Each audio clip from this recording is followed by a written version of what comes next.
Recently, Professor Henry Louis Gates Jr. was arrested at his home in Cambridge. What does that incident say to you, and what does it say about race relations in America? What's been reported, though, is that the guy forgot his keys, jimmied his way to get into the house. There was a report called into the police station that there might be a burglary taking place. So far, so good, right? At that point, Professor Gates is already in his house. The police officer comes in. I'm sure there's some exchange of words, but my understanding is that Professor Gates then shows his ID to show that this is his house. And at that point, he gets arrested for disorderly conduct, charges which are later dropped. I think it's fair to say, number one, any of us would be pretty angry.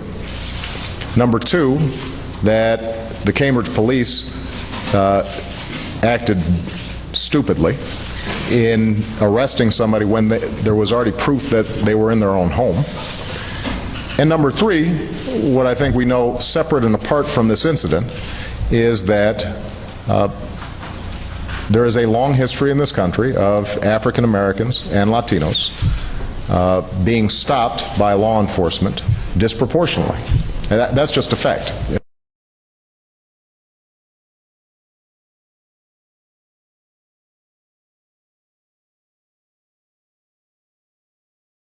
News conference last night, President Obama said that Cambridge, Massachusetts police, quote, acted stupidly in arresting prominent black Harvard professor Henry Louis Gates.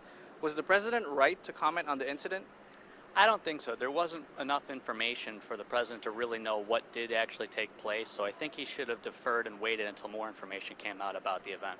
It's not clear to me that President Obama had any information other than what we have. And as President of the United States, I think he should have been a little more prudent before going on national television and accusing the police of doing something wrong. I think that they did abide by the law because the man it looked like a breaking in. You know, I got to tell you, I tend to believe the police. I think they would have apologized quickly if they really felt that there was something wrong there. I don't think that the police union would be supporting their officer if it wasn't true. That apology will never come. It won't come from me as Jim Crowley. It won't come from me as a sergeant in the Cambridge Police Department.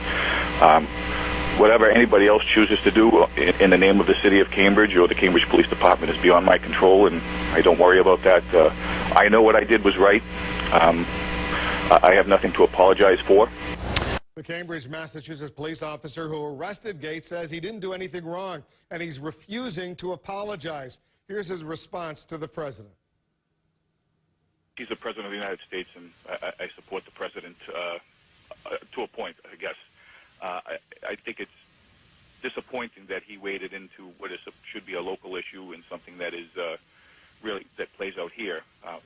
As he himself said at the beginning of that press conference, he didn't know all the facts. Mm-hmm. He certainly doesn't based on those comments. I just think it was very disappointing. Do you still think the Cambridge police acted stupid? Well, you know, this is Terry, I think this is a classic example at a time when we're struggling about health care, energy.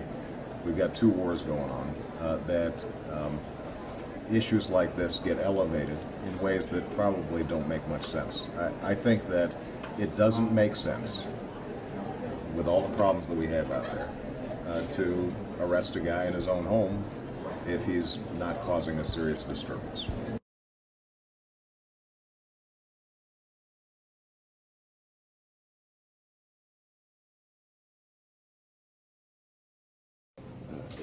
In my choice of words, I think I unfortunately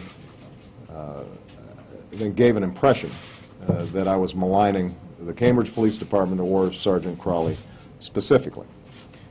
And I could have calibrated those words differently. And I told this to Sergeant Crowley.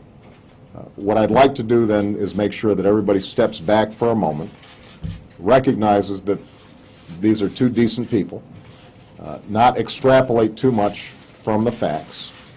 At the end of the conversation, there was discussion about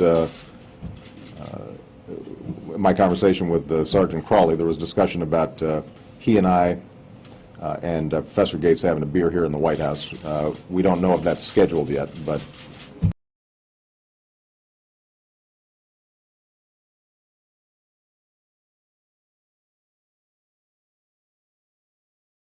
I just want to ask you this. The president said that he talked to both the Cambridge policeman, Mr. Crowley, and he talked with Gates on Friday. He wants them to both come to the White House. Is that, in fact, going to happen? Well, they both expressed interest. I expect that it will happen, yes. I think the president sees this as an opportunity to get dialogue going on an issue that's been historically troubling and one he's worked on, and they both seem very eager to move forward, so I expect it will.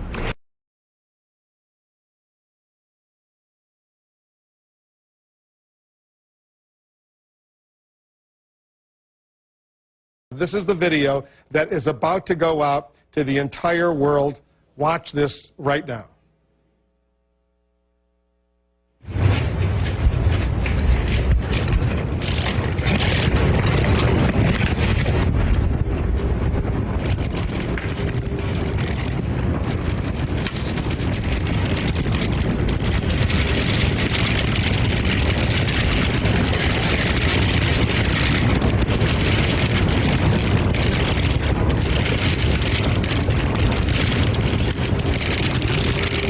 See me? First, I'd like to thank the police officers from Cambridge, from my hometown of Natick, and from Massachusetts and across the country for your overwhelming support to me and my family during this difficult time. During this ordeal, one of the challenges was to make clear to people across America what a difficult and challenging job police officers face every day. We had a cordial and productive discussion today with the President, Vice President, and Professor Gates.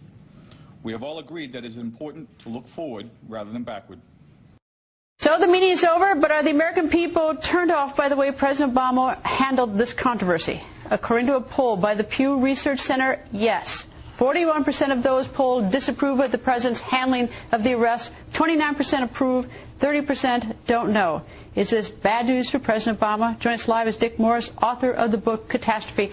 Dick, what do you think about those numbers and the way people are responding to this? Well, I agree with them. Sergeant Crowley is a great police officer who performed admirably. The problem I have is with the President of the United States.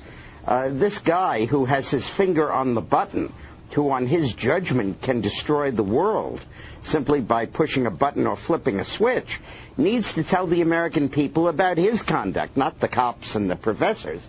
How come he went on a national press conference knowing nothing about the facts and immediately jumped to the conclusion that cops are stupid, that the cops behaved stupidly? That is a rush to judgment, a hair-trigger judgment, and I think he's the one that needs to apologize, not these two guys.